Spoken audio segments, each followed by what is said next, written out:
Na figura 1, o corpo A, constituído de gelo, possui massa m e é solto em uma rampa a uma altura h.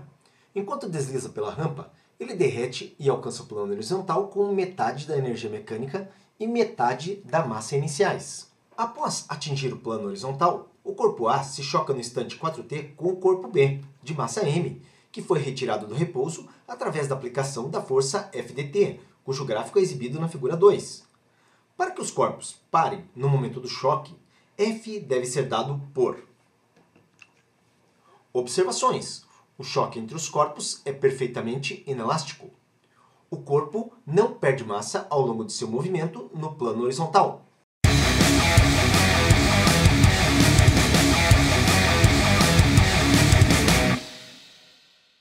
E aí, galera! Seja muito bem-vindo! Você está no Physics Rocks. Eu sou o professor Carlos Mainardes.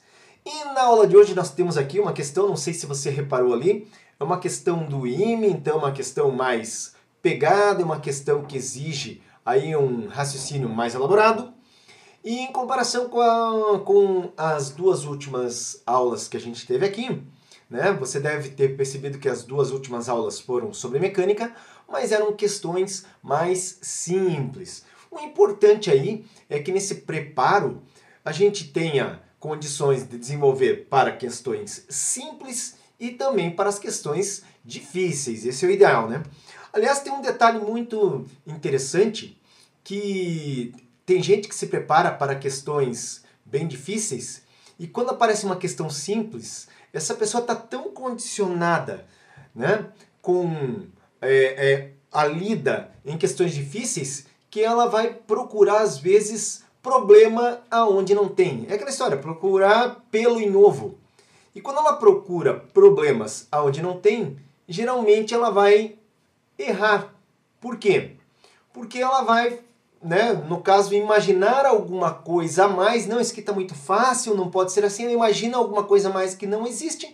Isso leva a uma interpretação errônea e o erro de uma questão que é fácil, né? Então é por isso que quem se prepara tem que se preparar tanto também para o fácil quanto para o difícil, porque pode ter surpresas. Bom, vamos à nossa questão aí, que ela envolve o quê? Energia mecânica e também envolve colisão, no caso, inelástica, tá? Talvez você já tenha até esquecido da questão, mas não tem problema que eu vou lembrar aí o que acontece. Então veja só, vamos comigo. Começando pela análise do corpo 1. Nós temos um corpo 1 que vai descer a rampa e nós temos um corpo 2 que será movimentado através de uma força no plano horizontal, porque no fim da rampa tem um plano horizontal. Sobre o corpo 1, veja só o que nós temos de informação. O corpo A, constituído de gelo, né, possui massa m e é solto da rampa de uma altura h.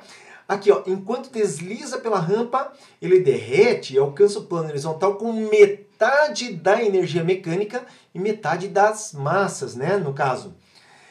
Observa o seguinte, então a figurinha está aqui, o corpo A descendo essa rampa, a nossa concentração agora está aqui no que eu chamo de corpo 1, que seria o corpo A, e ele vai descer aqui, quando chegar aqui embaixo, né, tá aqui, ó, ele já está até menorzinho, porque ele está com metade da massa e metade da energia mecânica.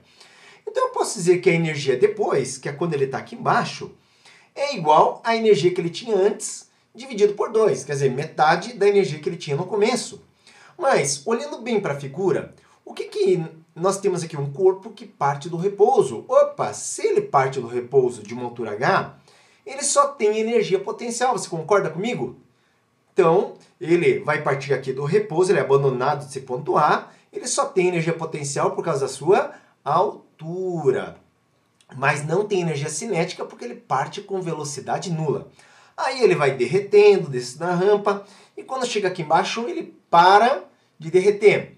Mas ele está com metade da energia mecânica, metade da massa, como já está escrito aqui, mas aqui embaixo ele não tem mais altura, só que ele está em movimento. Então agora ele só tem energia cinética. A energia potencial é mgh. A energia cinética é mv² sobre 2. E eu vou substituir aqui, olha só. A energia depois, então, ele está com metade da massa, por isso m sobre 2, V ao quadrado, tudo isso divididos por 2. A energia antes é a energia lá em cima, ó, mgh sobre 2. O que eu posso simplificar? Olha lá, ó, nos dois lados a massa e também ambos estão divididos por 2. Então, simplificado aqui, observa lá, eu vou fazer o quê? Vou isolar essa velocidade, então eu fico com V ao quadrado, o 2 que sobrou aqui passa multiplicando lá para o lado direito, 2gh, e eu vou colocar aqui V igual a raiz de 2gh. Então eu sei qual é a velocidade do corpo 1 quando ele chega lá no final da rampa e vai deslizar já no plano horizontal, né? Mantendo agora a massa constante e essa velocidade constante, pelo menos até se chocar com o corpo B, como a questão coloca. Agora vamos lá, vamos analisar o corpo B, que seria para nós o corpo 2, onde temos a informação que é o seguinte, ó. Após atingir o plano horizontal, o corpo A se choca no instante 4t com o corpo B, de massa M, que foi retirado do repouso através da aplicação da força F dt, cujo gráfico é exibido na figura 2. Aqui eu coloquei em negrito para que os corpos parem no momento do choque. F deve ser dado por, ou seja, a força que empurrou o corpo B. Então, olha só. Pegando aqui o gráfico, nós temos um gráfico da força que empurrou o corpo B, que estava na horizontal, tá? Em função do tempo de atuação dessa força. E quando nós temos um gráfico de força vezes tempo, isso aqui, né, para quem está bem preparado, já tem que vir tchum na cabeça e lembrar do conceito de impulso. O impulso é a variação do quê? Que é a quantidade de movimento. Então, a variação da quantidade de movimento é quantidade de movimento final menos quantidade de movimento inicial. Aqui, quando nós temos um impulso e um gráfico, a gente sabe que nós vamos, então, partir para a ideia da área do gráfico, porque a área de um gráfico força pelo tempo é o impulso, que é igual a ΔQ. Quantidade de movimento final, quando o corpo B já está em movimento, menos inicial e no começo ele estava em repouso. Tá? Quando a força começa a atuar, tira esse corpo do repouso. Olha só, a área é esse trapézio que eu dei destaque aqui. E a área de um trapézio, se você não lembra, o que é? Base maior mais base menor, multiplicado pela altura, sobre 2. Aqui a gente vê que a base maior vai de 0 a 4t, portanto é 4t. A base menor, que é paralela, vai de t até 3t, então vale 2t. E a altura vai de 0 a f. Vamos substituir então, olha só.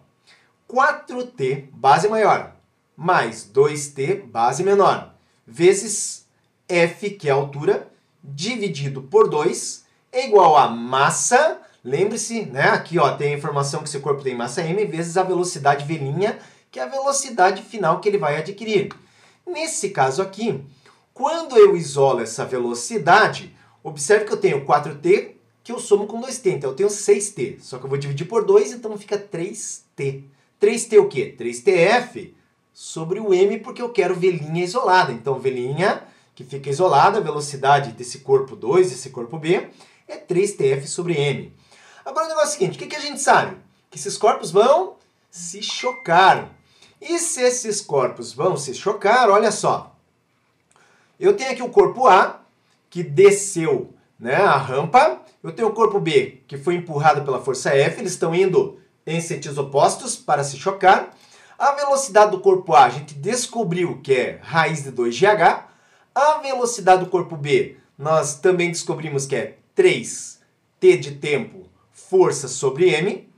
E eu sei que o resultado dessa colisão é que esses corpos vão o quê? Ficar aí juntinhos e em repouso, certo? Mas aqui eu entro com outro conceito ligado, né, nessa parte da física que a gente estuda impulso e quantidade de movimento. Nós temos ali a lei de conservação da quantidade de movimento, em que nós dizemos que a quantidade de movimento antes é igual à quantidade de movimento depois. Antes eu tenho aqui, ó, massa do corpo A vezes velocidade do corpo A, mais massa do corpo B, velocidade do corpo B. E depois, isso aqui é igual a zero, porque eles ficam parados, tá vendo? Então agora eu vou substituir. Qual é a massa do corpo A? Não se esqueça que quando ele já desceu a rampa, ele perdeu metade da massa. Então a massa dele é m sobre 2. E a velocidade está aqui, ó, raiz de 2gh. O corpo B, ele tem massa m. E a sua velocidade está aqui escrita, ó, 3tf sobre m, tudo isso é igual a zero. E o que eu quero com esse problema? Eu quero descobrir a força F. E a força F está aqui. Eu só preciso isolar, então. Olha só, se eu tenho aqui m e aqui no denominador m, eu posso simplificar. Esse termo 3tf, ele está negativo no lado esquerdo, mas eu vou lançar para o lado direito. E olha só como é que fica. Não mexi no m sobre 2, raiz de 2gh, igual a 3tf. Que beleza, moçada! Como a gente quer o valor da força isolando, veja que a força então fica m, que multiplica raiz de 2gh, eu tenho o 3 que vem multiplicar o 2 e tenho o t que acompanha. Por isso, divididos por 6t. Essa é a resposta do problema. Vamos voltar lá nas alternativas. A alternativa que tem isso aí é a alternativa B. Gente, então olha só, essa foi a nossa aula de hoje aqui no Physics in Box. Uma questão bem legal aí do IME, né, que exige um pouquinho mais do estudante e tal, mas isso é importantíssimo, principalmente para quem quer ter bom preparo. Gostou da aula? Dá um like para nós, ajuda o Physics in Box, porque o Physics in Box está aí nessa luta querendo ajudar muitos estudantes no Brasil inteiro, um Brasil aí tão carente de educação, e a gente está aqui, acredita muito que pode mudar esse país através da educação. No caso, a minha educação é a física, né, mas tem aí os meus companheiros, professores de matemática, geografia, português, inglês, que eu tenho certeza que vocês acompanham também no YouTube e devem gostar muito dessa galera, né? E tá aí, a gente tá nessa luta insana, mas uma luta muito feliz e agradecemos demais a vocês por isso. Também pode compartilhar aí com seus colegas. Se tiver dúvidas, escreve pra gente, beleza? Se não tá inscrito no meu canal, se inscreve e aciona lá o sininho para ser avisado de tudo, beleza? E no final agora acompanhe um vídeo aí que fala do meu site, o Physics in Box, que é um espacinho legal para você poder continuar os seus estudos. Foi muito bom ver você por aqui e eu vou te esperar no nosso próximo vídeo. Você precisa aprender física? Então veja como essa tarefa pode ser muito fácil. Acesse no seu computador, smartphone ou tablet www.physicsinbox.com.br. Lá você vai encontrar vários assuntos para estudar. Escolha um assunto. Dentro de um assunto, observe que nós temos vários conteúdos. Escolha um conteúdo para resolver questões online. Escolha uma alternativa. Verifique a resposta. Legal! Essa questão você acertou. Vamos para a próxima? Escolha novamente uma alternativa. Dessa vez você errou. Mas nós ajudamos você com um vídeo que mostra a resolução. Vem para o Physics in Box e comece a estudar agora mesmo. Aqui você aprende física.